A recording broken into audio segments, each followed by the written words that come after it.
एक समय की बात है, किसी गांव में आराध्या नाम की लड़की अपने माता पिता के साथ रहती थी। आराध्या बचपन से ही अपने पिता को भगवान श्री कृष्ण की पूजा करते हुए देखती थी।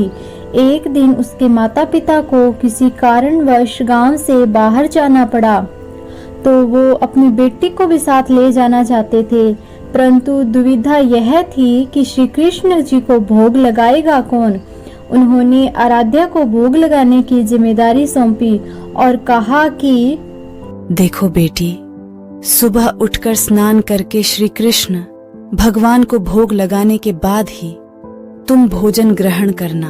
आप चिंता मत कीजिए, मैं श्री कृष्ण जी को भोग लगाकर ही खाना खाऊंगी। अगले दिन सुबह उठ के सबसे पहले उसने स्नान किया।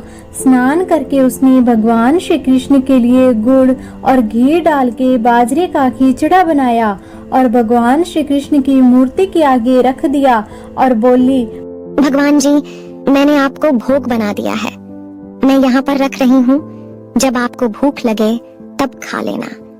इतने में मैं घर का सारा काम कर लेती हूँ। इतना कहकर आराध्या अपने कामों में जुट गई। काम करने के बाद जब आकर उसने देखा कि खिचड़ा वैसे का वैसा ही पड़ा है, तब उसे संदेह हुआ कि शायद खिचड़े में घी और गुड़ कम है, इसीलिए भगवान श्री कृष्ण भोजन ग्रहण नहीं कर रहे हैं। तभी आराध्या ने खिचड़े में घी और गुड़ मिलाया। बोली, भगवान जी, मेरे पिताजी जब खिलाते हैं तब तो आप खा लेते हो, तो अब क्यों नहीं खा रहे हो? और अभी तो पिताजी और बाहर गए हैं, उनको आने में समय लगेगा। तब तक आपको भोग लगाने की जिम्मेदारी मुझे दी गई है, इसीलिए जब तक आप भोजन नहीं खाएंगे तब तक मैं भी कुछ नहीं खाऊंगी। इस तरह जिद पर अड़ी नन्ही आराध्या की बातों से भगवान श्री कृष्ण प्रकट हुए और बोले, बेटी आराध्या, तुमने तो पर्दा किया ही नहीं, तो मैं कैसे भोजन ग्रहण करूं?